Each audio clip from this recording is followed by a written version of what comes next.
Hey everyone, welcome back to the channel. This is KDK Kiodiekin, and I am excited to be here. Today we are bench testing our Raspberry Pi 4. This is the brand new one I picked up in Micro Center. I bench tested at 2.2 gigahertz and the GPU is overclocked at 750.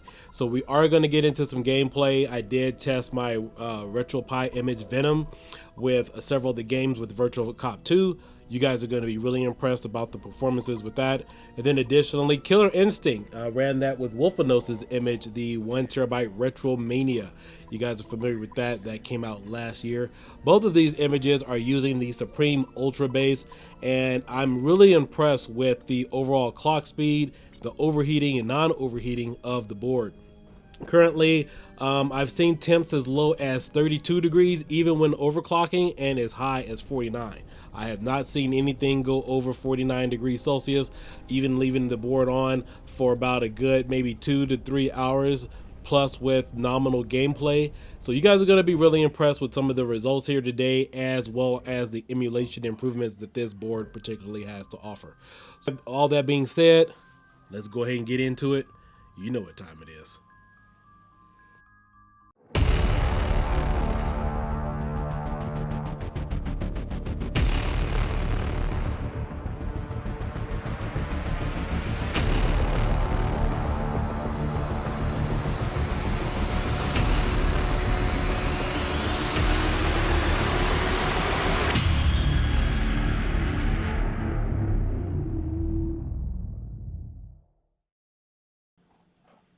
So first up, we have some video playing back. This is on the new Raspberry OS called Bullseye. So after the last video, I decided to go back into the system. I did use screen capture to see if there was an additional difference or anything noticeable as far as a performance hit. And I didn't notice anything, so I went ahead and decided to record it and show you guys. So as you can see at the top, that's stats for nerds, and I don't see any hiccups in terms of performance. Now, one of the things that I did notice about the OS with Chromium and streaming with YouTube on the new Raspberry Pi 4 is that it takes a little while to get going. I know there's probably been some other reviews out there where there's frame drops and whatnot after you play a video for a little bit, but after a while, once it's, it kind of gets going for about maybe 30 seconds, maybe a minute or two, the frame drops considerably dropped. I mean, they stopped. There wasn't any type of additional frame drops as I could see on this new OS. So if you let it go for about a good 2 minutes, and I was streaming at 1080p full screen, didn't see any additional hiccups as you guys can see there on your screen. But when you guys get the new board, you can check it out for yourself. But yeah, I think that for me was an additional improvement to see that, if you're browsing, if you're opening up a video player, and again, we're at 1080p full screen, the frame drops will stop after about a good minute or two. I'm not sure if anybody else has noticed that in their testing at all. But this is video playing back from my Venom image that I released earlier on this year. This particular video was made, I believe I put it in 4K 60 frames per second, maybe 4K 1080p, but I know it was a highly rendered video when I released it, so that's why I decided to go ahead and show this off for you guys. Really good performance. So we have a lot of things to see what the Raspberry Pi Foundation will do in the future. But with that being said, let's go ahead and move on to some gameplay. So here we have Venom. This is the basic information tab on Supreme Ultra. And currently you can see in the middle on your left hand side, the temperature, the stock temperature is 40 degrees Celsius, which is pretty good. So again, remember, temperatures like this before were somewhere around 55, maybe 65 degrees Celsius. So we have seen some improvements there. But without further ado, let's go ahead and move into some actual live testing. I want you guys to see some of these temperatures. And the awesome thing about this is when you do this live temperature update and run the script, it shows you the live temperature of your Raspberry Pi while it is currently running. And I think the last time I've actually done this on the channel, we got temperatures as low as 3 degrees Celsius. But of course, that's when I was ice cooling it.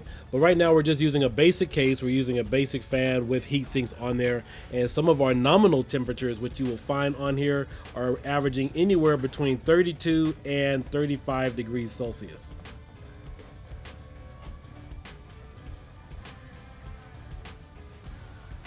And again, we are clocked at 2.2 gigahertz with the GPU clocked at 750.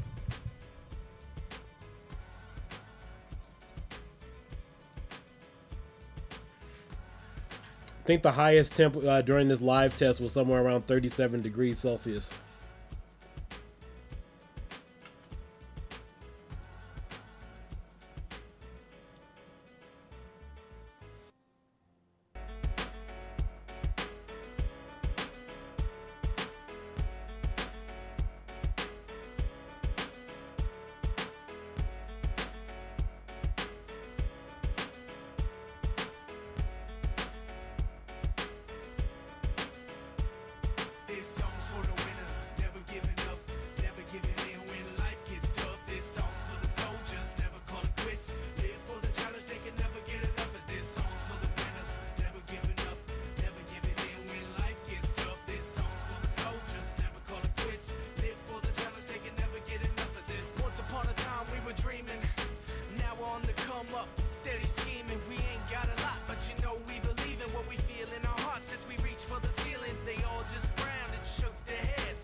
So next up, we're going to get into our gameplay, and a couple of the games that I definitely want to showcase here for you guys is Virtua Cop and Virtua Cop 2.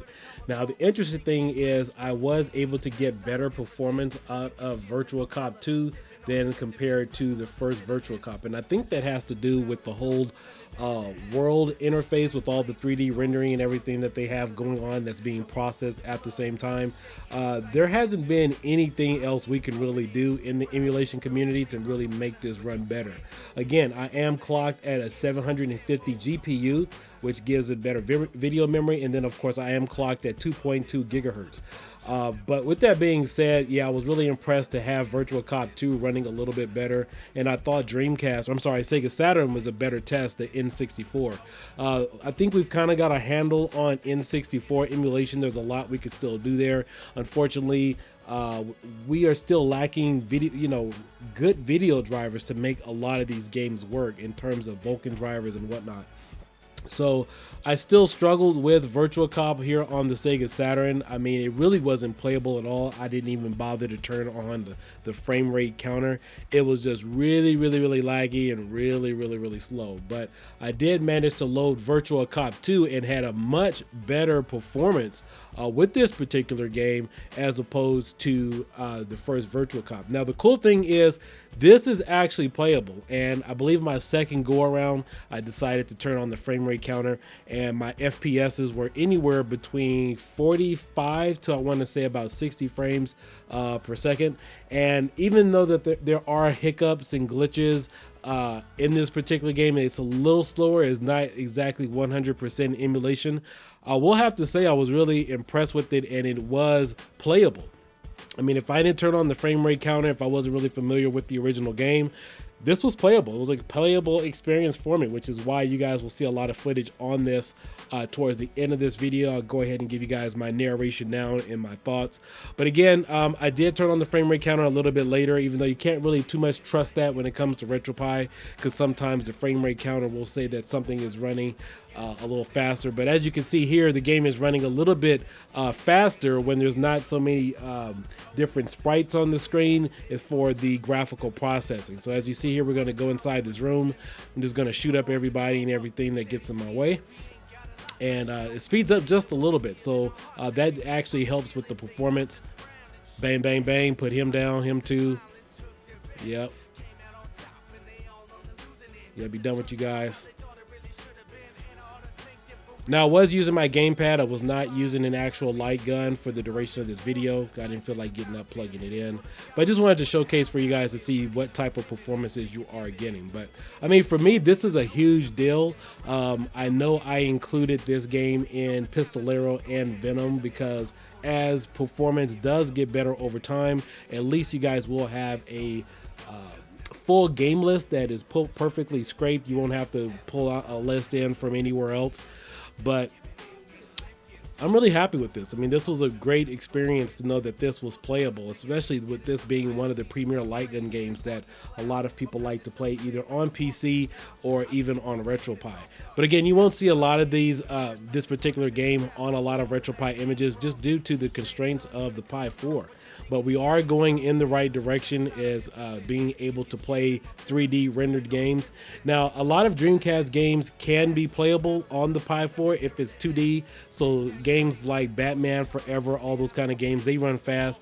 But more or less, remember, this has to do with the whole 3D rendering and all the sprites that are on the screen and all the different polygons that are rendered at the same time.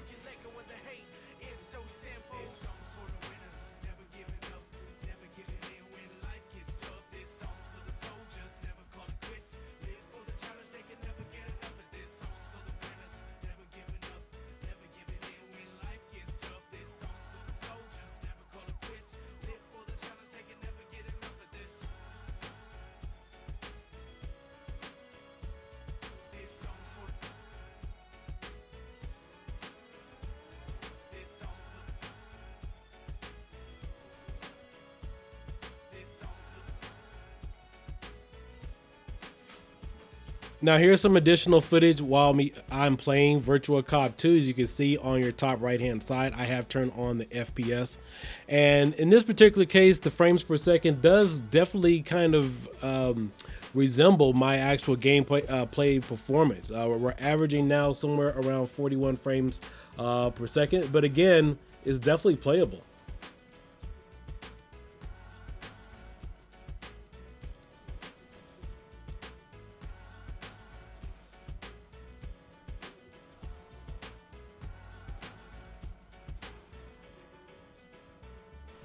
Now, I know I have the sound turned off, but again, when I do my performance tests on emulation, I listen for sound. You know, I'm looking for slowdown time. Slowdown time isn't too bad, and there weren't any graphical, or I'm sorry, any sound hiccups. So that's what I mean by playable. I mean, I didn't have anything that was really obnoxious, you know, as far as the screen going or any additional sounds that were really catching or lagging like you guys have seen in the Killer Instinct portion of this video.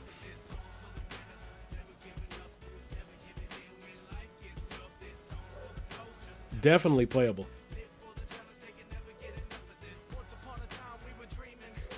Yeah, so about on average, I gained about, I think about maybe 15 frames or so. We're averaging about 45 frames per second during most of the duration of this video.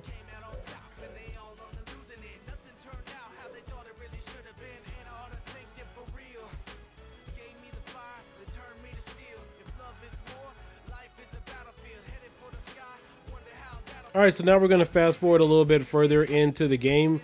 Now, I was really impressed with this because this is a scenery very equal to what you guys have seen in the first Virtual Cop on the Pi 4. Notice there's no downtime or lag time or slowdown time whatsoever. You have an open world experience. You have people running in front of the cars. You have buildings. You have different things in the background in the environment that would definitely cause some performance issues. But as you can see, it's still very much playable. You don't have a lot of hiccups. You don't have a lot of slowdown time during the game. I didn't get any sound interferences, which is the only reason why I continue to play this, because Virtual Cop for me still on the Pi 4 is still kind of unplayable. With this, I could have still, you know, kept going, and I was very much enjoying my experience.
So as you can see here in this portion of the video, we are now averaging about 54 frames per second because it is not a open world experience, so there's less to render and process with the emulator.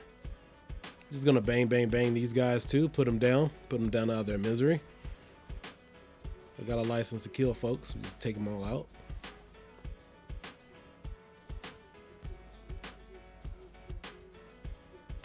.57 frames per second we're averaging right now.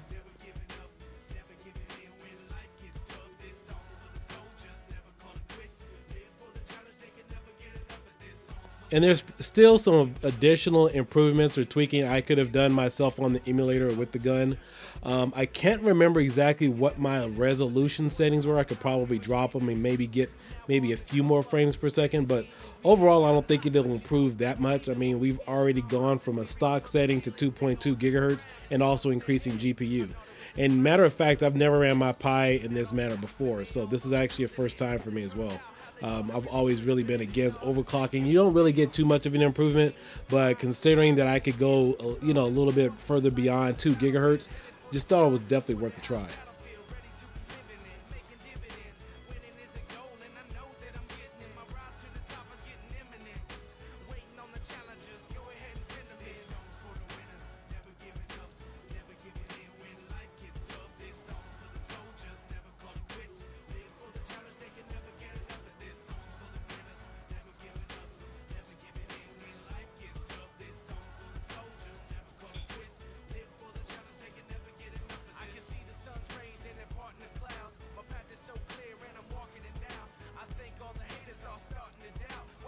All right, as you guys can see, we've dropped down to about 40 frames per second here.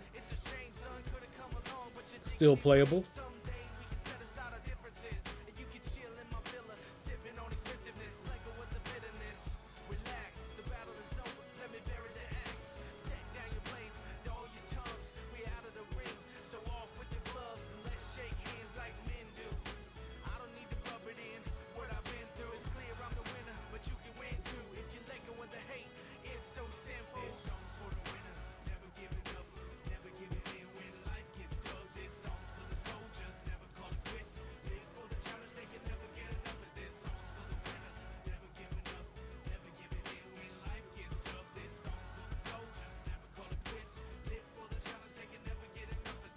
Yeah, performance is great.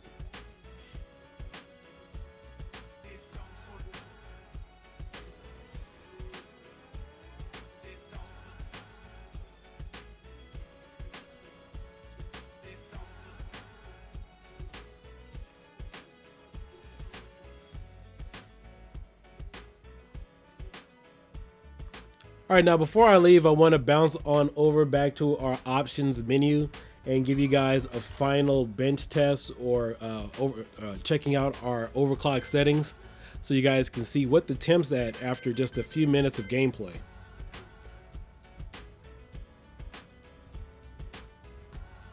All right, so we're going to go back to our live temperature test.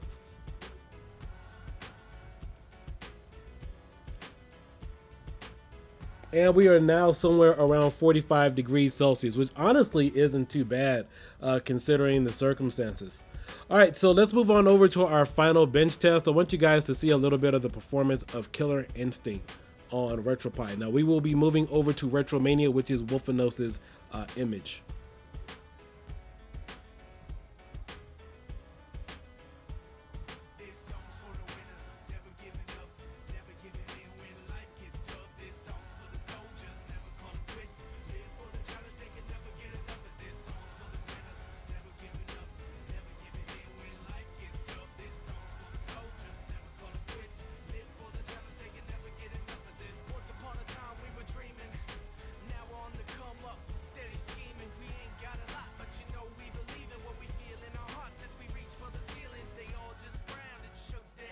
And here we have Killer Instinct running on MAME 2003 Midway, I believe.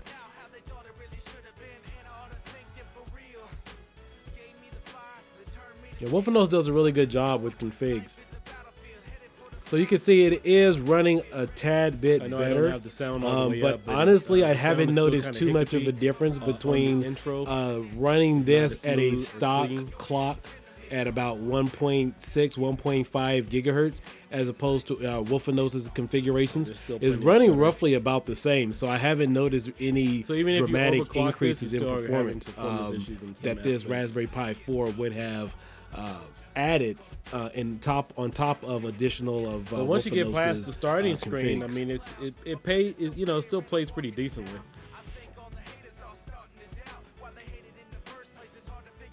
Now the main menu and sound and everything is still a little choppy. However, gameplay is a little bit smoother. Closer to the end of this video, I did turn on the frame rate counter, but you guys can see it's running a little bit slower. But the gameplay is a little bit better on this.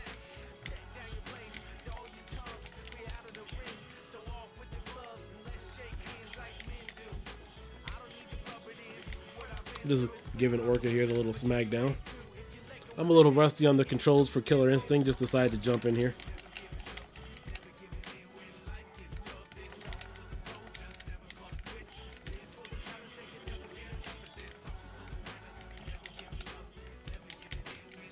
Ah, shoot.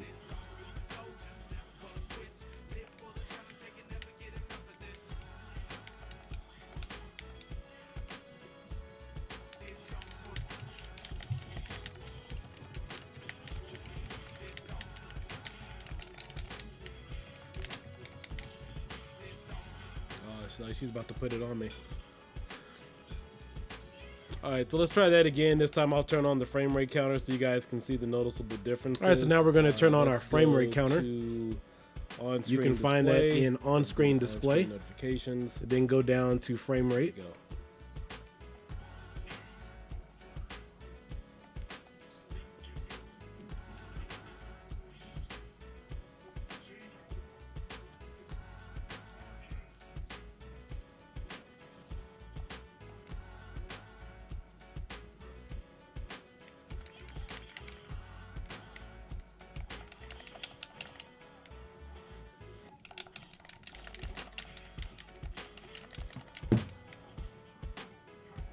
And it says we're averaging about 53 frames per second, but honestly, I think it's running a little bit slower than that. Again, so that's why I've strongly encourage all of you to kind of, you got to play around with your settings to really be familiar with this stuff like this, because I do believe that frame rate counter for the most part is a little off. I mean, it is a good gauge to kind of get a better idea about what the game is running at. Oh, man. But again, I'm not sure if that's what the Raspberry Pi is outputting versus what we're seeing on the TV.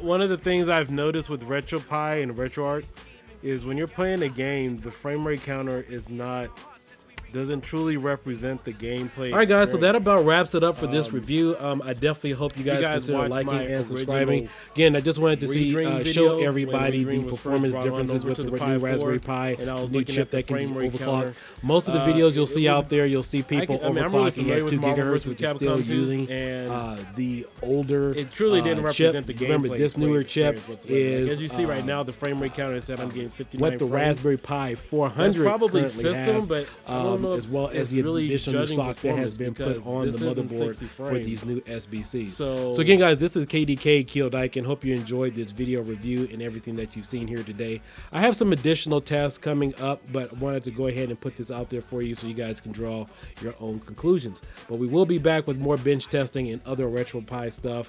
Catch you guys all soon. Peace out. Later. Bye-bye.